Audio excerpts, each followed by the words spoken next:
Check it out. I am excited for this video because I had an opportunity to rent and use the Nikon Z8. That is what is filming me right now, and unfortunately I am getting ready to return it.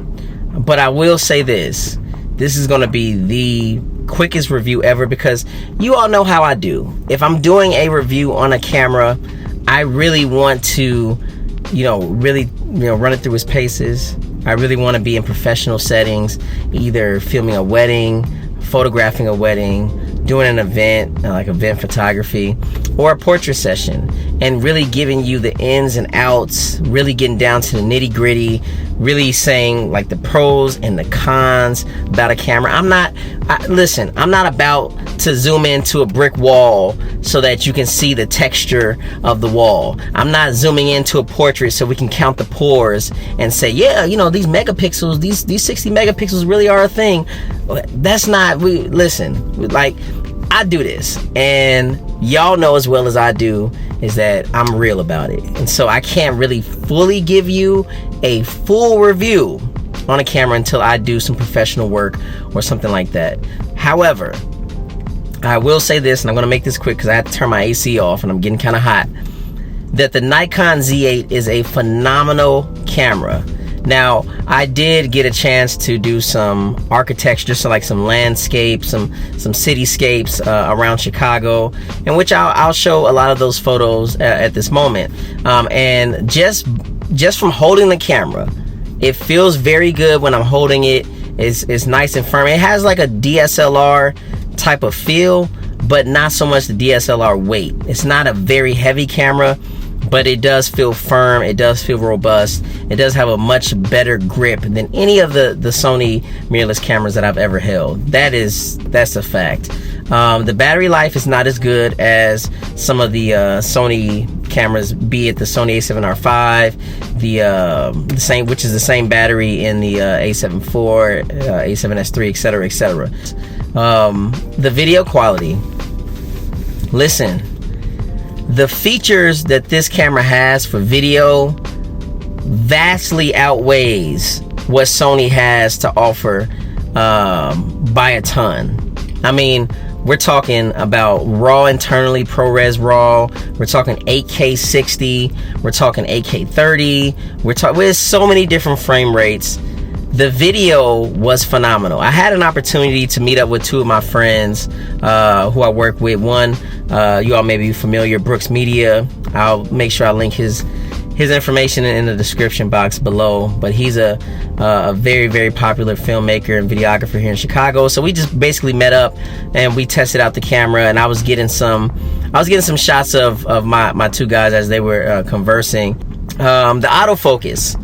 The autofocus with the Nikon Z8 is good enough. Obviously, when you're using like some of the best in-class autofocus in the Sony cameras, we're spoiled. We're spoiled with the autofocus from the A1, the autofocus in the a7R5 with the new AI like algorithms. But the Z8 is not too far behind, and I know that Nikon for a long time has caught a lot of flack because it just really did not keep up with the mirrorless race, with the implementing video for filmmakers or anyone who wants to do video seriously. Nikon wasn't a viable option.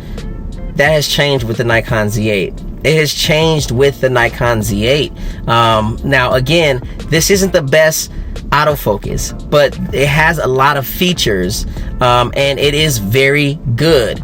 It is better. I mean, it's not really saying much saying that it's better than the Leica SL2S, because that autofocus is not even up for discussion. But I will say that it's better than the X-T5. X-T5 has some really good autofocus, but I do think that the Nikon Z8 is better than the X-T5 in autofocus. If you're using it professionally, it shouldn't be a problem, honestly. Like I said, it's a very fast camera. I used to own the Sony A1. This is a very fast camera. It's as fast as the Sony A1 in terms of how many frames per second. I mean, like, there's modes on this camera that you can shoot silently. You can take so many photos that you won't even know that you took. And the colors that come out of the Nikon is absolutely beautiful. I mean, I got some very stunning images of some architecture, some things around the city.